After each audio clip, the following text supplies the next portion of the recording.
এই যে আজকে হুজুর আমাকে দেখালেন ভাদিকারা মাদ্রাসার শ্রদ্ধেয় মুহতামিম সাহেব হুজুর, আমার অত্যন্ত মহাব্বতের ব্যক্তিত্ব। লাখাইয়ের শেষ সীমানায় আর হবিগঞ্জের সদরের শেষ সীমানায়, মানে মোটামুটি বর্ডার এলাকায় হবে। আপনারাও হয়তো ইতিমধ্যে দেখার কথা। মসজিদ, সুন্দর একটা মসজিদ, টাইলস করা মসজিদ। এই মসজিদের মধ্যে কাতারের মধ্যে একটা কবর দেখা যাচ্ছে। এই কবরটা হলো মসজিদের জমি যে দান করেছে সে দাতার কবর।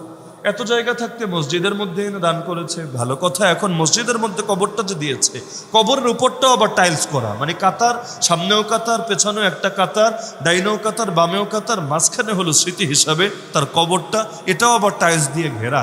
এখন দেখেই তো যে কারো ভেতরে যদি ন্যূনতম ইমান বাদ দেন, ন্যূনতম কমন সেন্সও থাকে, অর্থ প্রশ্ন জাগবে, যেই লোকটা তাহলে এখানে এসে ওর পেছনে নামাজে দাঁড়াবে, মনে করেন এর এই পাশে যে কাতারটা আছে পিছনে, ওই পিছনের কাতারে যারা দাঁড়াবে, বাহ্যিক নজরে তো এটাই দেখা যাবে সে সেজদা দিচ্ছে এই কবরকে, কবরওয়ালাকে। অথচ সেজদা দিতে হয় কাকে? বাহ্যিক সাদৃশ্যও তো জায়েজ হয় না, বাহ্যিক সাদৃশ্যও জায়েজ হয় না। মনে করেন এক জায়গায় একটা মূর্তি আছে, মূর্তি আছে, আপনি সেখানে গিয়ে জোহরের নামাজের নিয়তে দাঁড়ালেন। কেউ হুজুর যদি ধরে, কিরে বেড়া তুই মূর্তির সামনে সেজদা দিচ্ছিস, বলবেন না হুজুর আমি তো জোহর নামাজ পড়ছিলাম, আমি তো আল্লাহরই রুকু দিয়েছি, আল্লাহরই সেজদা দিয়েছি। এই ব্যাখ্যা এলাকাবাসী মানবে? জীবনেও মানবে না। আপনারাও তো ওই ধর্মের লোক বলে তারা ফতোয়া দিবে, কারণ হুকুম জাহেরের উপর হয়, কাজা জাহেরের উপর হয়। কার কলিজার ভিতরে কি আছে ওটা জানি না, ওটা জানারও দরকার পড়ে না। যার কারণে জানাজার নামাজে আমরা রুকু সেজদা দেই নাকি? আরে দেই নাকি? জানাজার নামাজ আমরা একটা কাজই করি, সেটার নাম হলো দোয়া। এখন দোয়া যাতে কবুল হয় এজন্য প্রথম তাকবীরের পর আমরা সানা পাঠ করি, সানা মানে প্রশংসা। দ্বিতীয় তাকবীরের পর আমরা দুরূদ শরীফ পাঠ করি, আল্লাহর নবীর শানে দুরূদ পড়লে আর রবের প্রশংসা করে নিলে দোয়া কবুল হয়। মূল বিষয় দোয়া। 3 নম্বর তাকবীরের পর আমরা মূল কাজটা করি, দোয়া করে দিই। বাচ্চা হলেও দোয়া, আবার পুরুষ হোক নারী হোক সবার জন্য দোয়া। 4 নম্বর তাকবীরের পর আর নতুন করে কিছু আমরা পড়ি না, আমরা সালাম ফিরিয়ে দিই, ব্যাস শেষ। আমরা রুকুও দেই না, আমরা সেজদাও দেই না। কারণ কাকে রুকু দিব? যদি বলেন মাইয়াতকে রুকু সেজদা দেওয়া যায় না। যদি বলেন আল্লাহকে, তো আল্লাহকে রুকু সেজদা যদি দেই আর সামনে যদি লাশ থাকে, দেখতে তো কেমন যেন মানুষের পূজাই লাগে। ইসলামে বাহ্যিক সাদৃশ্য জায়েজ নাই। মান তাশাব্বাহা বিকাউমিন ফাহুয়া মিনহুম। যে জাতির সাদৃশ্য ধরবে সে তাদের অন্তর্ভুক্ত বলেই বিবেচিত হবে। ওয়ালা তারকানু ইলাল্লাযিনা যালামু ফাতামাসসাকুমুন নার। আমাদের ইমামরা ফতোয়া দিয়ে গিয়েছেন, যেই ড্রেস বা যেই ইউনিফর্ম বা যেই পোশাক বা যেই চিহ্নগুলো, বেজগুলো পরিধান করে বিশেষ কোনো ধর্মের লোকেরা, কোনো মুসলমান যে নিয়তেই যদি ওগুলো পরে না কেন, তার জন্য এটা কশ্চিনকালেও হালাল হবে না, হারাম হবে। যেমন মনে করেন খ্রিস্টানদের পাদ্রী যারা, ওদের বিশেষ ধরনের পোশাক আছে, মাথায় বিশেষ ধরনের টুপি আছে।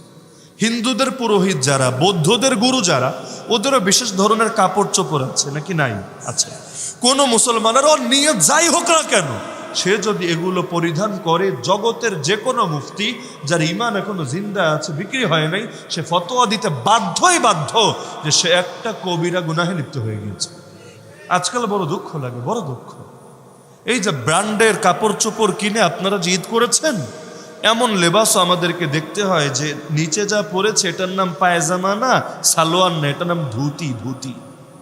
আগে ধুতি পরতো হিন্দুরা, আর এখন ধুতির মতো পায়জামা পরে অনেক বিক্রি হওয়া মুসলমানেরা। পরে না মনে হয়? পরে। তাহলে এটা কি জায়েজ হবে নাকি না জায়েজ হবে? আবার এমন ছেলেও আছে যে কাপড় পরিধান করেছে পাঞ্জাবি।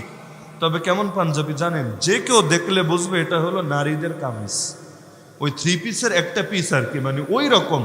এখন আমাদের পাঞ্জাবি আর নারীদের ওই লেবাসের মধ্যে পার্থক্য আছে না?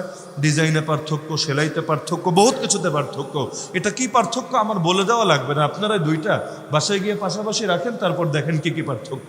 তো এই রকম এক শ্রেণীর লোক, যাদের কেউ তো আছে সমকামী বা সমকামীদের দালাল, ওরা চায় এগুলোকেই প্রচার করতে চায়।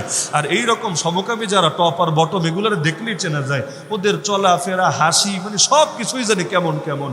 এইগুলোর বাইরে সোজা করা ছাড়া কোনো উপায় নেই। সমাজের ভাইরাস বুঝেন? ভাইরাস। কারো যদি কোনো একটা অঙ্গ পচে যায়, ডাক্তার বলেছে যে তাড়াতাড়ি এটার চিকিৎসা করা লাগবে।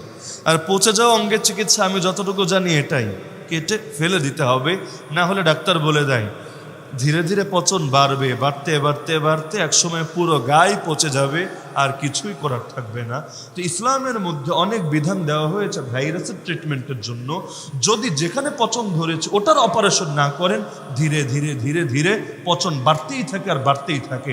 শুরুতে যদি সামান্য ছাড় দেন, শেষে দেখবেন কন্ট্রোল করতে চাইলেও কন্ট্রোল করতে পারেন না।